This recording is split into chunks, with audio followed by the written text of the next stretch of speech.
Our speaker this hour is Brother Johnny Oxendine. He and his wife Pamela have two children, Leslie and Andrew. Drew is with us, and he gets to travel quite a few times with his dad to coming to lectureships. And, so glad that he is here. He preaches for the congregation at San Mateo, and he needs a lot of sympathy this week because they just finished a seminar with Terry Hightower. And he's still trying to recover from his hearing, from all of that talk. But he does an excellent job out there in working with the congregation in San Mateo. He is now the co-director of the English lectures in Cambridge and London, along with speaking on other lectureships and meetings. And we appreciate him and the work that he does and his willingness to stand for the truth. He has an important subject in our society, but it's a problem that has been throughout the years, difficult to find times in which there wasn't some type of racism that was here upon this earth. And so he's going to be dealing with that subject this morning.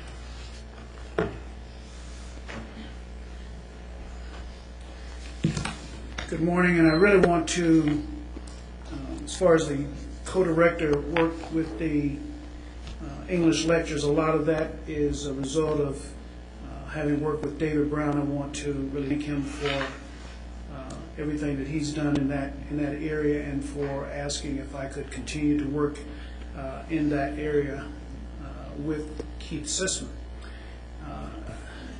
With regard to Terry, I just want, he made a very nice prayer, and I'll tell you why. And the brethren here in Bellview probably know that Vicki is willing to make a substantial financial contribution to your congregations if you'll invite Terry to come speak.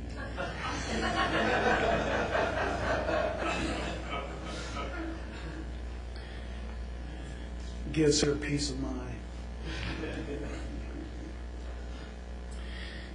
As Brother Michael said, the subject that we have this morning is a subject that is a serious issue worldwide. And in the book, as Brother Michael said, he would hope that you would all buy a copy. When we think about race, we really ought to only think about the human race, of which God is the creator and over which he rules. But the subject of racism in society is one that usually creates a very uncomfortable division between people across various backgrounds, ethnic groups, social strata, education levels, and religious beliefs. Okay. It's not unique to our society. By that I mean it's not unique to the United States. It's been a disease of mankind almost as long as man has been on the earth. It continues to be a problem in familiar and far corners of the world. It is present in large countries like India and China and England and France and Italy, and certainly we can see the problem in the Middle East. It's one of the root causes of civil wars in other countries. We can see this in Bosnia and Russia and numerous parts of Africa. So I've been asked to address this particular topic as it relates to moral issues that we face in this country. And when we say we do not want to think only of the members of the church, but the larger society as a whole.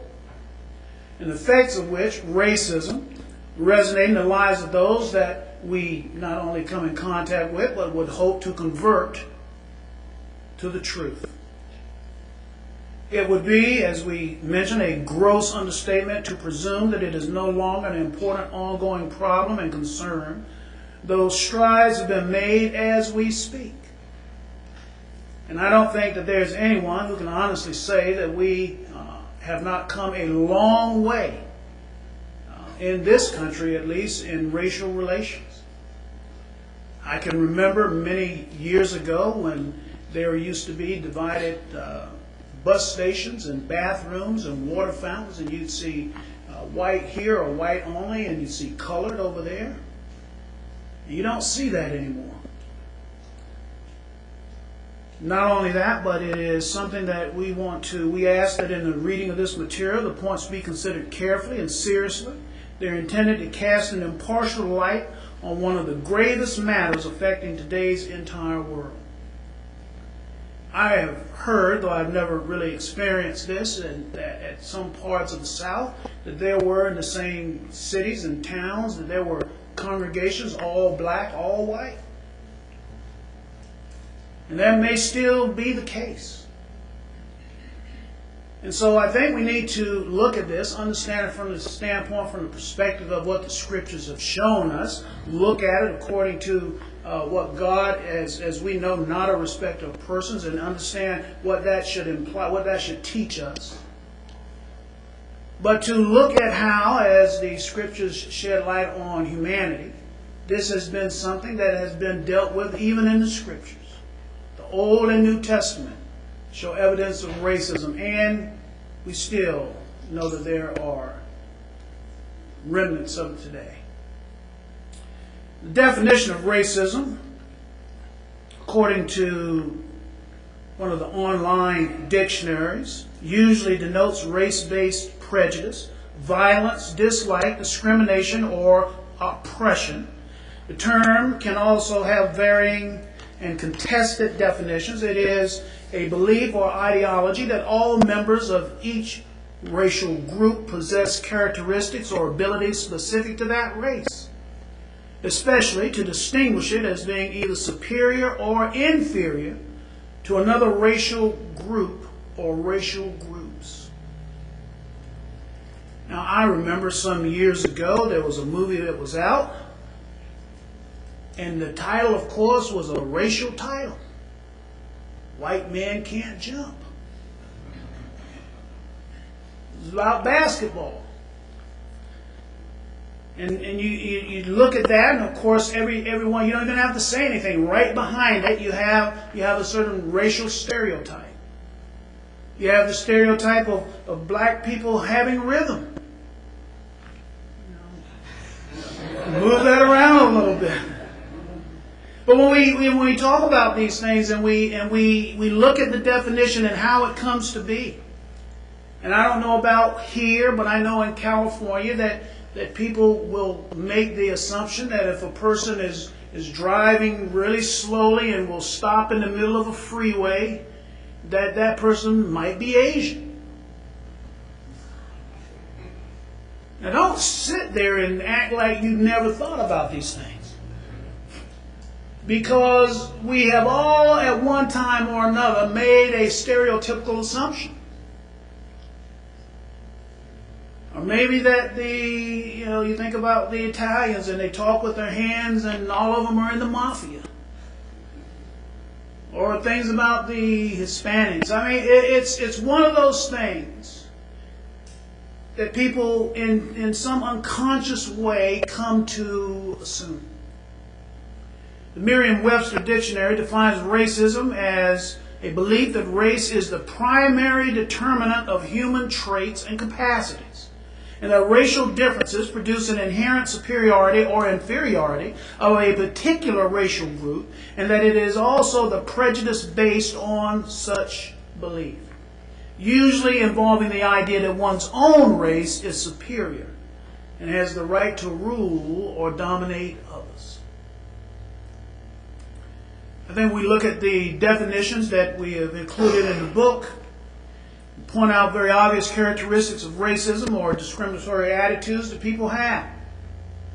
And we must accept that the primary attribute of racism being that of advancing the ideology of a racial superiority with an inherent privilege to impose this presumptive supremacy to the material, psychological, and often physical detriment of others. That has been the result of racism throughout the world.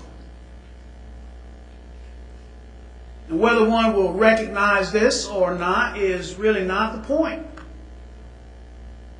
And though we can talk about it from with hindsight, and we can look through history books and biographies, and we'll say, well, not all the slave owners were so bad, and certainly they had the opinion, the idea that the slaves were very happy. And as reading in some books, one of the books I was reading, they thought they were free. It was a book about the area of Nazi Germany, and some of the Germans didn't really think that there was such a bad thing about having the Jews take showers. But you see, these sorts of things, they come out. This pervasive attitude toward repressed groups became the unsaid permissiveness that sustained those particular institutions. The very fact that it's continued to exist is what we need to acknowledge, understand, and overcome in order to edify others. And those that we are hoping to convert to the truth, to convert to Christ. And some may honestly not even be aware. People may not even be aware of the pervasiveness of racism or the possibility that their own ideologies have been formed, informed, or influenced by racism. The point that we make is that this ignorance could result in unexpected reactions from others who have unintentionally been adversely offended. Sometimes we might say something, and it may offend. We don't intend for it to offend someone. We may be saying casually something that we heard when we were growing up as children, something our parents said at the dinner table about a person or a group of people. And as we indicate there, not every racist statement may have been intended as a racist statement. You or I may have said something about a group of people, and we didn't intend it to be that. We thought it was funny, but the people who heard it were hurt by it. And again, we talk about this as an unconscious racial stereotypical assumptive that's ingrained by external experiences from one's youth, one's family, one's neighborhood, public officials, associates, even school teachers. There are areas in New York that are almost entirely Italian American. If they see a person from another ethnic group coming in, they become very defensive. And so we recognize this. I could spew out a list of names, of racial stereotypical names that are derogatory toward different racial groups, and we say, well, I've heard that before, I've heard that before. So this is why it's an important topic, and one that, along with all the others that Michael having put in this morning, that we think we want to address. Now, racism in the Old Testament. I take a quote from Deuteronomy 10:17, which says of God that he regardeth not persons. And though there are many examples that one could point to illustrate racism in the Old Testament and throughout history, it's sufficient for us to just look really at one. And I think in each of the sections, I only look at one example, and that's really enough to cover all of them. This, of course, from the book of Numbers, chapter 12, verses 1 through 8 is the point of reference. And Miriam and Aaron spake against Moses because of the Ethiopian or Cushite woman whom he had married, for he had married an Ethiopian woman. And in reading through those verses, as you can read, you can see that eventually God asked them to come out, and they come down. He comes down on the pillar of the cloud, and he stands there before Aaron and Miriam, and he says, "Hear my words." And he tells them of the preeminence of Moses among them. And then later, because of this particular sedition that is led by Miriam against her brother in the 12th chapter, we see that the reader is given an opportunity to see how racial comments, this is a racial comment that's being made. Now, it's not the point that she's trying to make.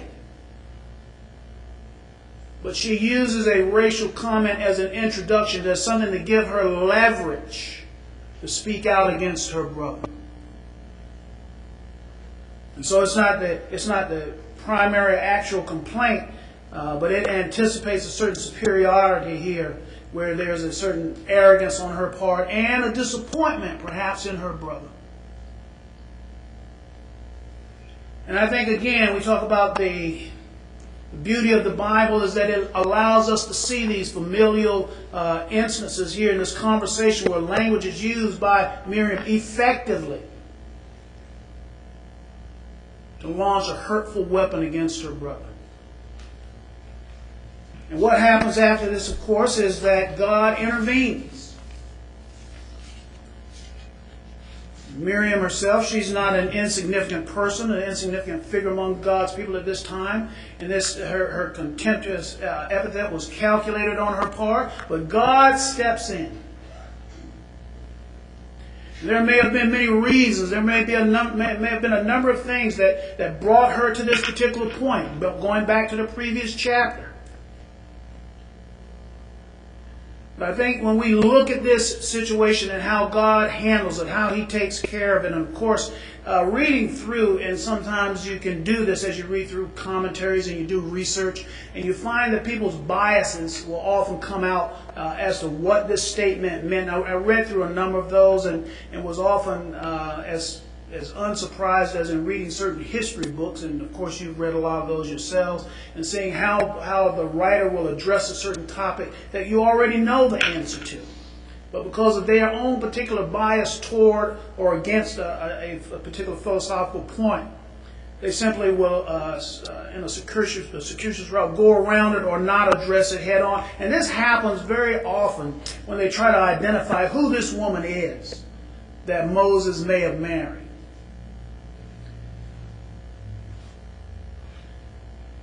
I don't want to spend very much time on that, but I do want to look at the punishment that was enacted by God, which itself seems to be a commentary on difference. And how whatever it was that may have been the difference between Miriam and Moses' wife, whatever that obvious difference was, God decided to make her an outcast. Whether it was that Moses' wife was in some way an outcast to Miriam, and certainly in the company of all of God's people, He decides by her punishment to make her the outcast. And perhaps in that particular way teaching her and us a significant lesson. We look in the New Testament. There are many instances in the New Testament where racial profiling or racial identifying takes place. And certainly we can look in John chapter 4 verses 7 through 9. There cometh a woman of Samaria to draw water. Jesus says to her, "Give me to drink." His disciples had gone away into the city to buy meat.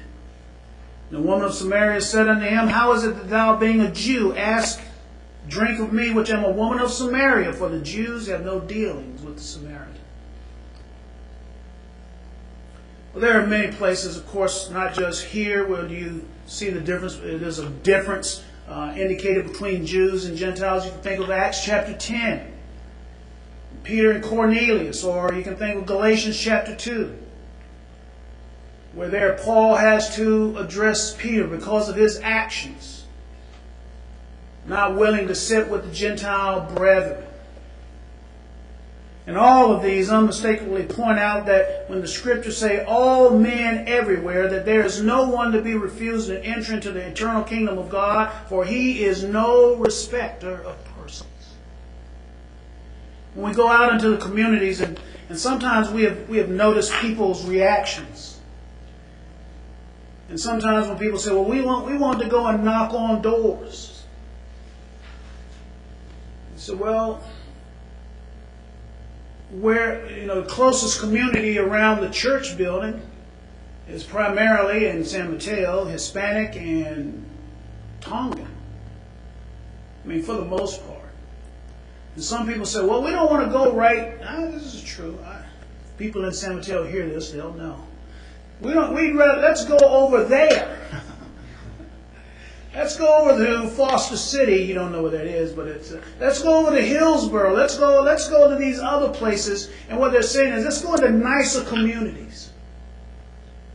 Let's go into communities where perhaps if we find people who will obey the gospel of Christ, maybe the contribution will be larger. Who knows?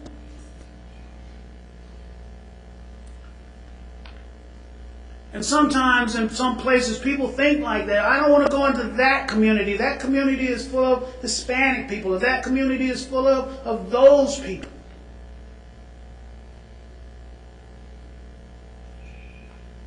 And we know that in the text that we are looking at in John chapter 4, that it's one of the more well-known for casting light on the relations or lack of relations between the Jews and the Samaritans. These verses, a starting point in looking at ethnic differences between two groups of people. I mean, she said that the Jews have no dealings with the Samaritans. You can't disregard that as insignificant, even for the casual reader. Of course, Jesus, a little bit later, he says the time is coming.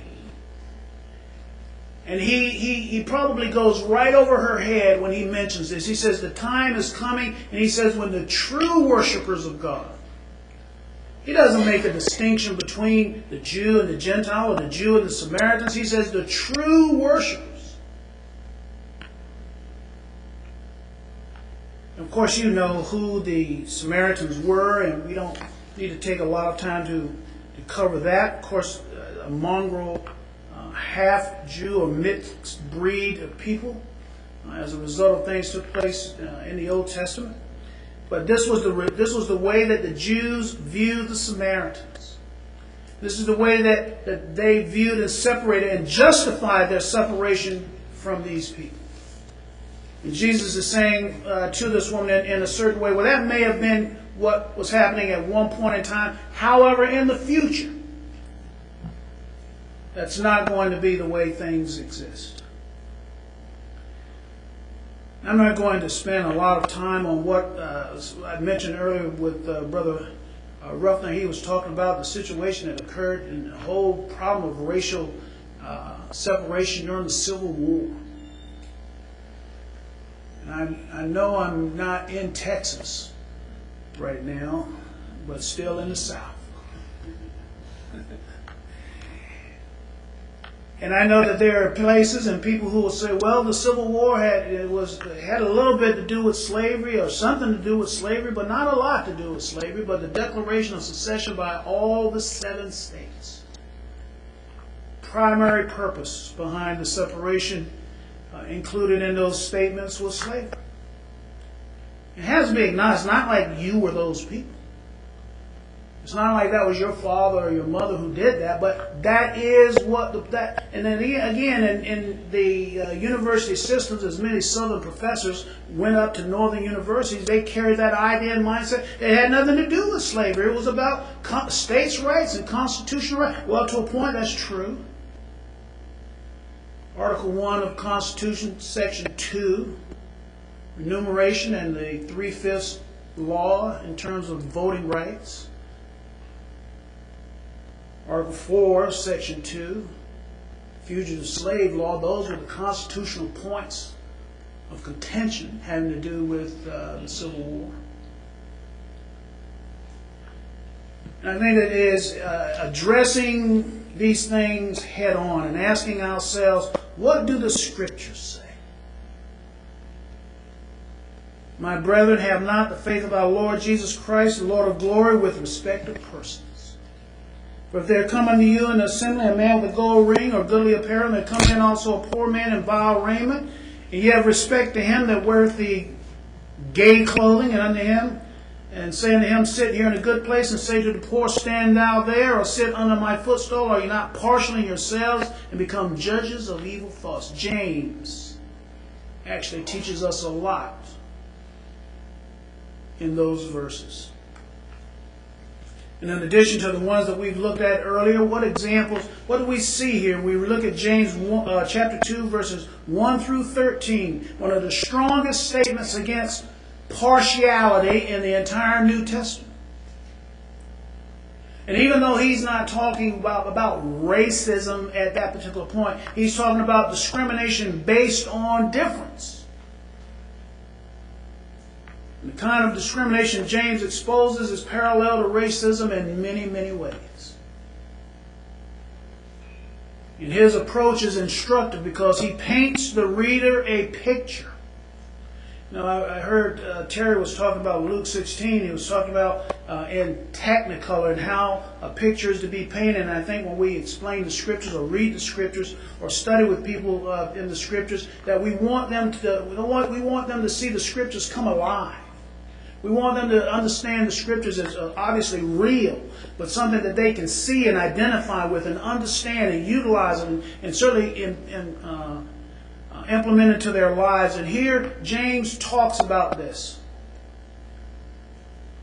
He talks about different types of people coming into the assembly, one noticeably poorer than the other, preference, honor, esteem shown to wealthy. This can be a tool used to help a person who may be inclined toward a particular prejudice or discrimination to see and understand that God does not accept favoritism. He does not accept discrimination. The problem here, he says, you have turned into judges with evil thoughts. You have presumed or assumed a particular bias against this person. You have insulted a person on the basis of nothing more than his apparent economic status. We don't do that anymore.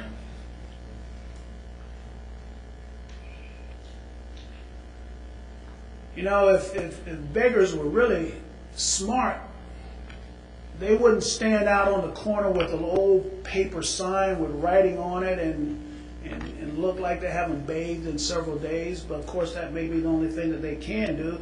But if they were to go and clean up a little bit and have a shirt and tie on, you'd probably give them more money.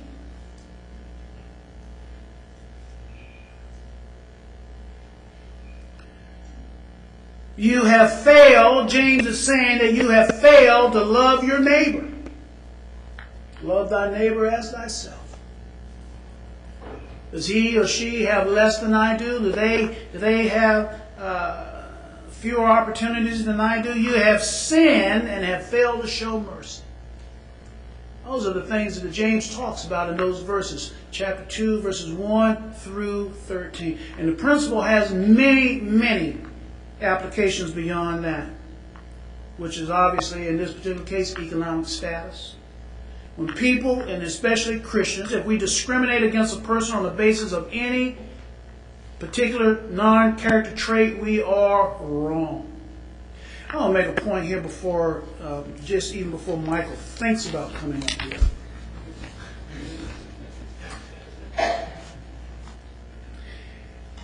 And this really goes into the area of politics a little bit. I am absolutely positive, without any question, that a person can dislike our current president as a result of his policies and as a result of his, to use Michael's words, his namby-pamby switches back and forth on issues like abortion and same-sex marriage. And there's no reason that you might not dislike any president on those terms. But I am also curious and believing in my own mind, I believe that there are a lot of people who have an intense hatred and dislike for the president because of his race. They hate Barack Obama because he is a black man and president of this great country. Now, there are reasons that you can dislike him and not like his policies, and you can go through the alphabet and from now until next year. As a matter of fact, I think Michael has his little sign on, when I try to text him or something, he has, I'm not going to say what he has on there. But I think you can honestly disagree with and dislike a president because of their policies and and especially on those two issues. I wouldn't vote for any president if they were to support of same-sex marriage or abortion. I don't care what party, what color. They can come from Mars. I don't really care. If they're in favor of those two things, I'm against it. But we should not dislike a person who is the leader of a country because of their race. And when we look at what we have here, God is primarily interested in our salvation. He does not desire that any man perish, but as he says, all men everywhere. That means that it transcends racial differences. That means that it transcends ethnic differences. All men everywhere. And as Peter says in Acts 10:34, God is not a respecter of persons. You can be a sinner, lost in sin, no matter where you are, in China, in India, in Scandinavia, in Pensacola, certainly in San Francisco. And Paul reiterates this in Romans chapter 2 and verse 10, Ephesians chapter 6 and verse 9, and it is evident that any who may determine themselves superior to others do not understand these particular points of Scripture, beginning in Genesis 1:26, where we are told that we are made in the image of God. And that God made from one blood every nation, Acts chapter 17 and verse 26. And that He is the same God both of Jew and Greek, Romans chapter 10 and verse 12. God does not condone or support racism anywhere in the Scriptures. Rather, every example upbraids and rebukes those who attempt to employ it. And so we say, let this be a lesson not only for those whom we teach, but for the members of the church as well.